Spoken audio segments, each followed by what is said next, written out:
sebelum beristirahat kita akan menghampiri Tuhan melalui pujian pengagungan kita, bersyukur kepada Tuhan sebab Dia baik, bahwasanya untuk selama-lamanya kasih setianya.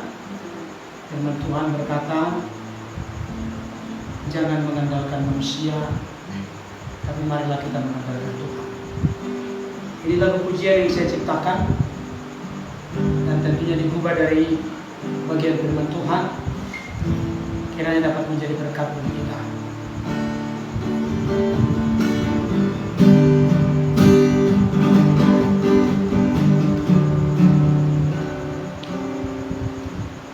Tuhan berfirman pada kita, jangan mengandalkan manusia dan mengandalkan kekuatanmu, serta hatinya jauh dari Tuhan.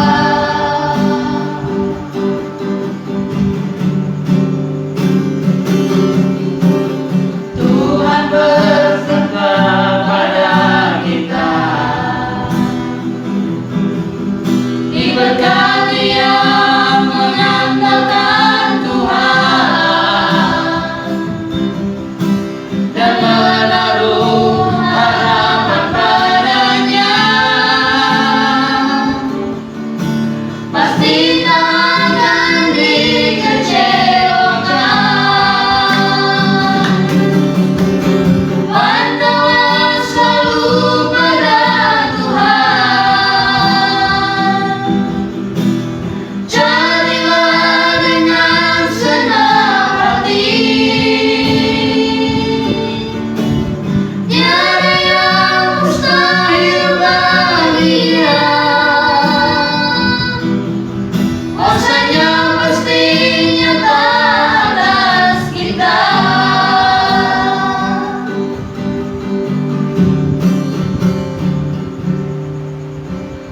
Tuhan berfirman pada kita, Jangan mengandalkan manusia, jangan mengandalkan manusia dan mengandalkan kekuatanmu, serta hatinya jauh dari Tuhan. Tuhan bersabda pada kita,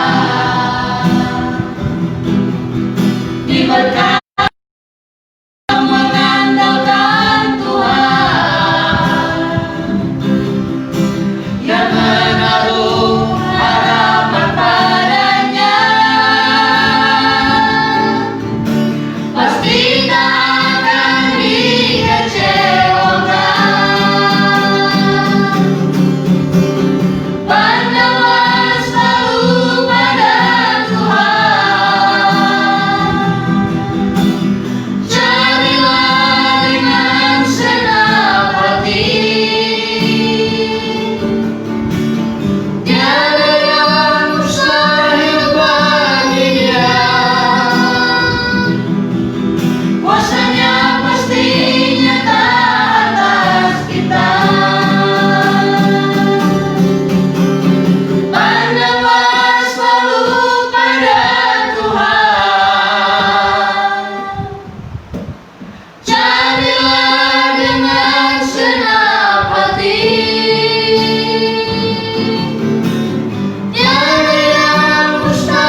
khotbah ini dapat menjadi berkat bagi setiap kita. Mari kita berdoa sebelum kita membaca dan merenungkan firman Tuhan. Bapa di surga, kami bersyukur pada malam ini Kau telah menolong, melindungi, menggembalakan, serta menyertai hidup kami sepanjang hari ini. Dari pagi, siang, sampai pada saat ini, penggembalaan Tuhan sungguh nyata dalam hidup kami. Segala hormat, puji syukur, kemuliaan bagimu di tempat maha tinggi, dan damai sejahtera hati dan pikiran kami. Kami lapar dan haus akan firman. Berilah hikmat pengertian, sehingga kami boleh dikuatkan, diteguhkan, disegarkan di dalamnya. Dan oleh kekuatan Roh Kudus kami dimampukan bukan sekedar mengerti, memahami, tapi kami boleh melakukannya dalam hidup kami. Karena ketika firman Tuhan kami lakukan, di sana kami merasakan kuasa Tuhan, bahkan merasakan penyempurnaan dari Tuhan.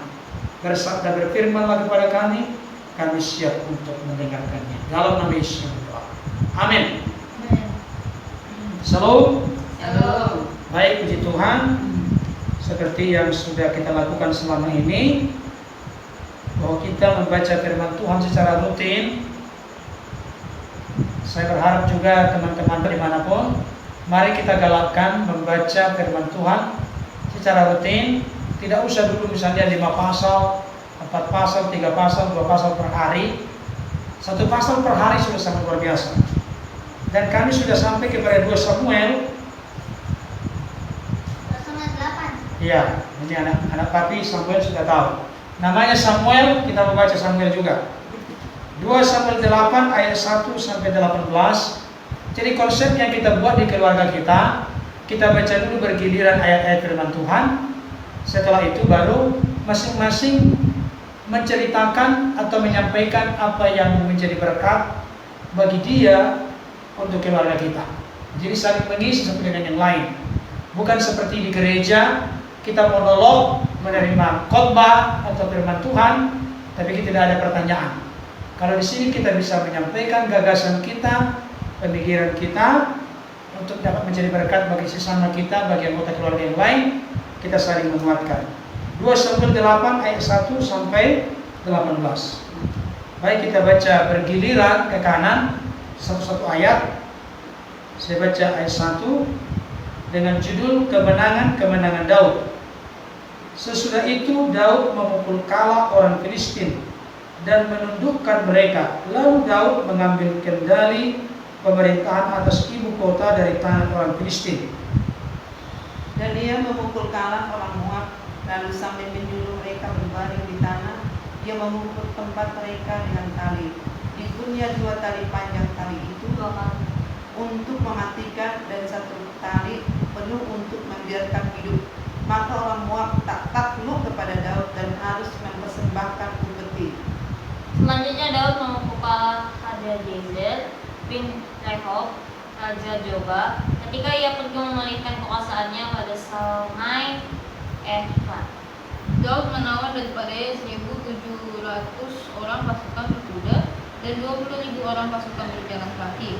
Lalu Daud menyuruh memotong urat keting segala kuda kereta, tetapi dengan meninggalkan 100 ekor kuda kereta. Lalu orang Aram dari Damsyik datang menolong Hadadezer, Raja Zoba. Tetapi dari antara orang Aram itu, Daud menewaskan 20.000 orang. 22.000 orang. Kemudian Daud menempatkan pasukan-pasukan pendudukan di daerah orang Aram dari Damsyik. Orang Aram itu takluk kepada Daud dan harus mempersembahkan upeti. Tuhan memberi kemenangan kepada Daud kemanapun ia pergi berperang. Sesudah itu Daud mengangkut perisai-perisai emas yang dipakai oleh anak buah Hadadezer dan membawanya ke Yerusalem. Lalu membawanya ke Yerusalem. Dan dari Betar dan dari Berotai, yaitu kota-kotanya Hadadezer, Raja Daud mengangkut alat banyak tembaga. Ketika didengar tahu Raja Hamat bahwa Daud telah memukul kalah seluruh tentara Hadadezer, Maka Daud mengutus Yoram anaknya kepada sampaikan salam dan mengucapkan selamat kepadanya, karena ia telah berperang lawan Hadadezer dan memukul dia kalah. Sebab Hadadezer sering memerangi Tobu, dan Yoram membawa barang-barang perak, emas, dan tembaga. Juga barang-barang ini dikhususkan Raja Daud bagi Tuhan bersama-sama perak dan emas yang berasal dari segala bangsa yang ditaklukkannya.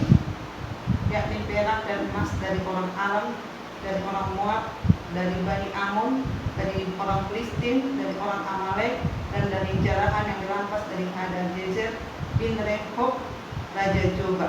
Demikianlah Daud mendapat nama, dan ketika ia pulang ia menewaskan 18.000 orang Edom di Lampat Asin. Lalu ia menempatkan pasukan-pasukan pendudukan di Edom, di seluruh Edom ditempatkannya pasukan-pasukan pendudukan, sehingga seluruh Edom diperbudak oleh Daud.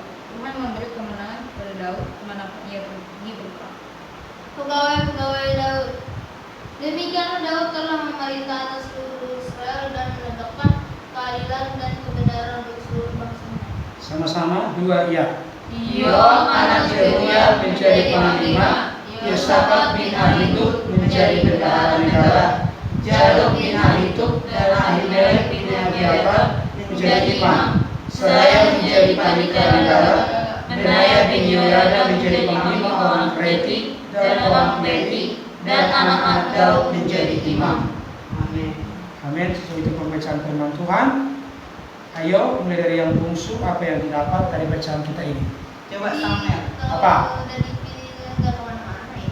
Hasil Apa yang jelas apa ngomongnya? hasil Yang kencang kerjanya dari para teman-teman. di hasil kerjanya si Daud ini kemanapun dia nanti dibahas Tuhan juga, yaitu dia memerangi apa tadi Filistin yang itu tiba negara lain karena masa-masa lain ada hasilnya itu ada hasil Tuhan sebenarnya lagi Itu luas juga. itu. Jadi pembelajaran yang kita. Ya, pembelajarannya sudah. Jadi kita Bersyukur. Bersyukur doang nggak ada kerja apa-apa. Apa? tahu lah. Agak singkat. Kemenangan didapat Daud oleh karena Tuhan yang Beserta dia. serta dia. Itu, Mbak. Tuhan yang memberi kemenangan kepadanya. Oke, Kak Palen, Oke, silakan. ngambil apa yang aku ngomong tadi. Baik.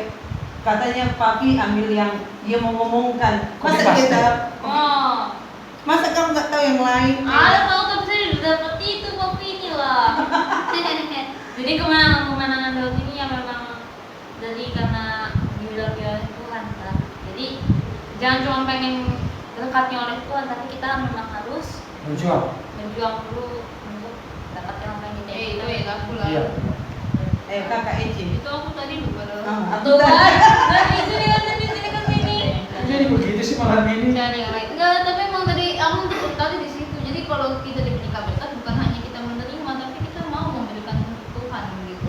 Bukan dengan seberapa banyak yang harus seperti Raja Daud, emas, perak, ini, tapi apa yang ada pada kita. Nah, jadi pelajaran praktis yang mau disampaikan Kakak Kisah kepada kita, segala sesuatu yang kita dapat dari hasil perjuangan kita, jangan lupa untuk mempedulikan pekerjaan Tuhan.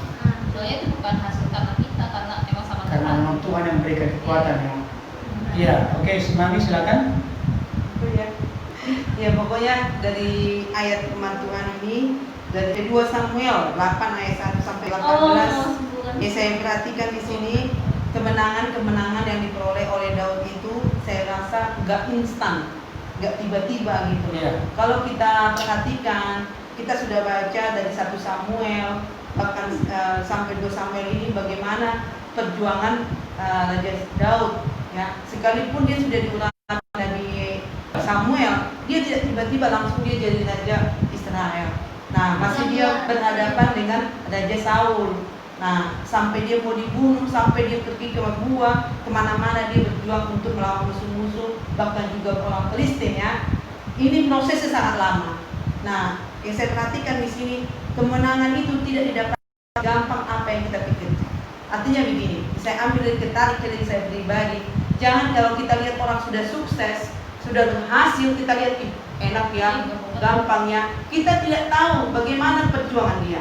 Iya. Apa yang dilakukan, apa yang dia perbuat, apakah dia nggak tidur semalaman, berjuang dia mengerjakan sesuatu. Mungkin barangkali dia juga banyak mencucurkan air mata untuk memperjuangkan. Bahkan mungkin dia bukan hanya bekerja keras, berdoa, berpuasa, baru dia mendapatkan hasil. Saya jadi diingatkan kembali Bagaimana kita mau berhasil, bagaimana kita memperoleh kemenangan-kemenangan itu tidak bisa apa yang kita pikirkan secepat itu. Tapi kita harus berjuang dengan kekuatan kita, dengan kemampuan kita, dengan fasilitas yang kita punya tangan, punya kaki, punya otak kita gunakan sambil kita berdoa berupaya, maka kemenangan-kemenangan kita akan dapatkan. Kita bisa dapat. Jadi ceritanya orang labora, bekerja dan berdoa. Nah begitu. Jadi jangan hanya berdoa tapi tidak bekerja. Jangan hanya bekerja mengandalkan kekuatan sendiri, tapi berdoa itu berarti menyerahkan hidup kepada Tuhan.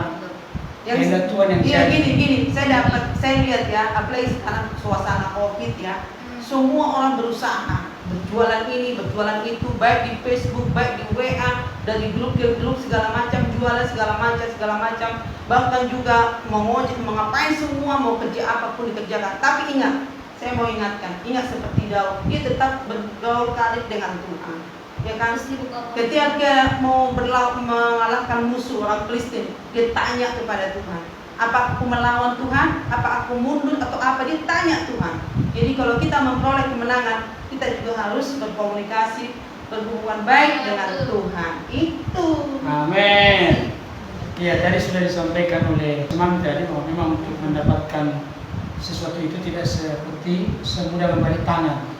Iya. Tetapi jangan lupa, ketika kita memberikan pengorbanan yang besar, maka kita akan meraih hal yang besar. Amin. Seringkali yang terjadi di tengah-tengah dunia ini, tanpa ada pengorbanan atau kecil pengorbanan, ingin mendapatkan sesuatu yang besar.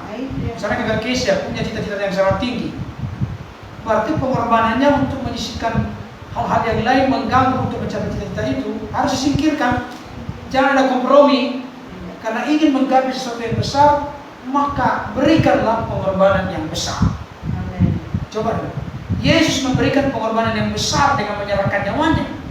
Hasilnya pun besar. Siapa yang percaya kepadanya tidak binasa, melainkan beroleh hidup yang kekal. Dan jangan lupa, sesuatu yang kita dapatkan dengan membayar harga yang besar, itu biasanya akan sangat kita hargai dalam hidup kita.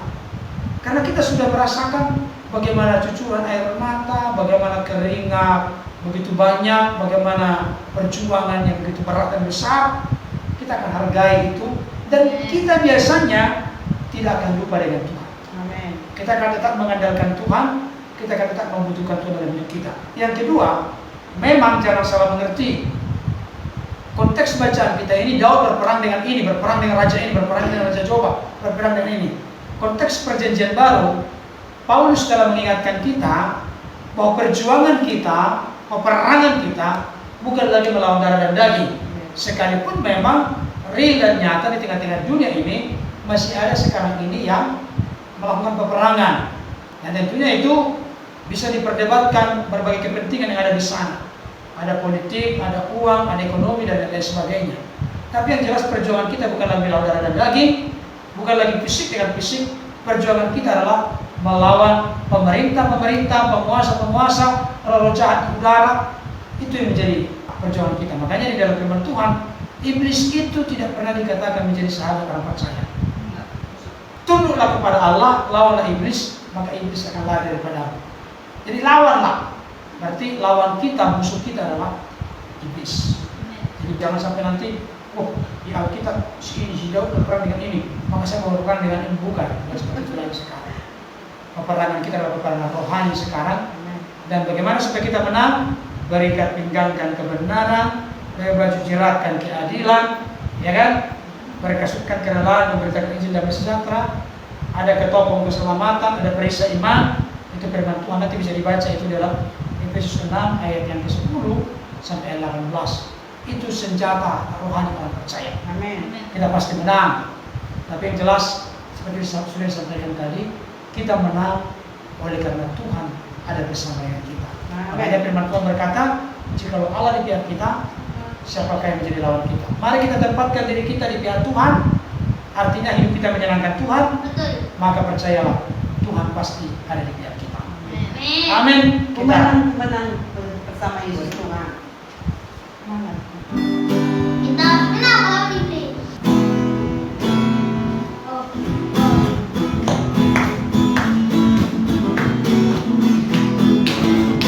Ku menang bersama Yesus.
Sungguh kami bersyukur, berterima kasih kepada Tuhan, kami boleh menyelenggarakan, melaksanakan ibadah keluarga sebelum berserah pada malam hari ini.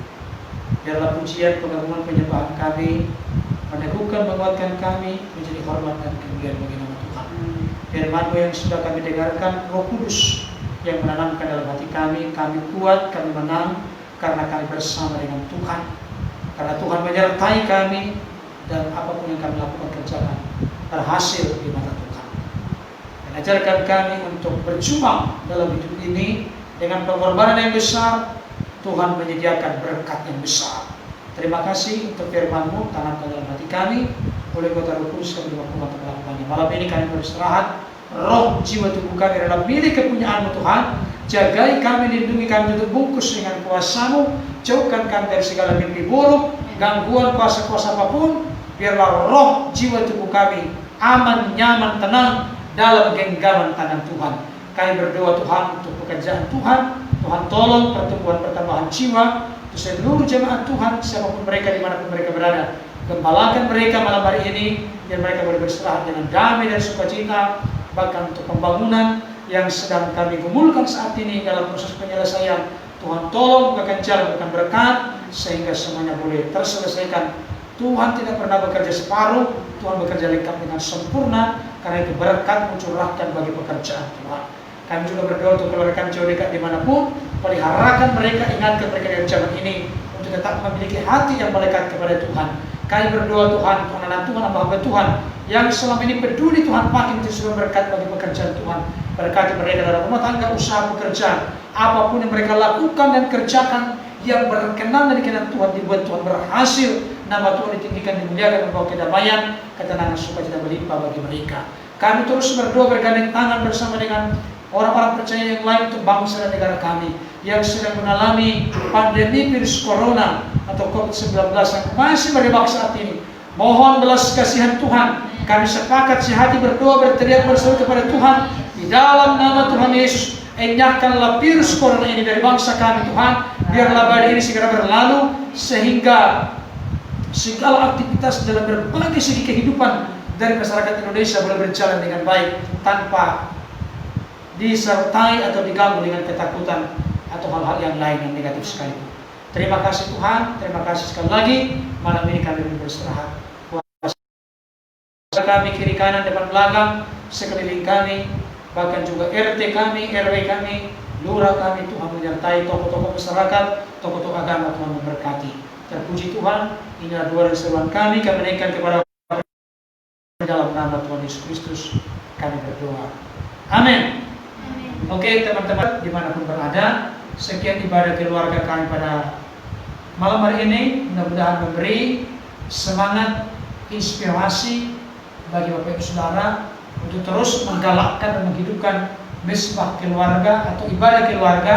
Apapun situasi kondisi yang sedang kita hadapi, semakin berat dan besar pergumulan persoalan kita hadapi, semakin kita datang membawa diri kita, suami kita, istri kita, anak-anak kita, keluarga kita makin dekat dan mendekat kepada Tuhan. Sekian dulu pertemuan kita pada malam hari ini. Tuhan Yesus memberkati. Dadah.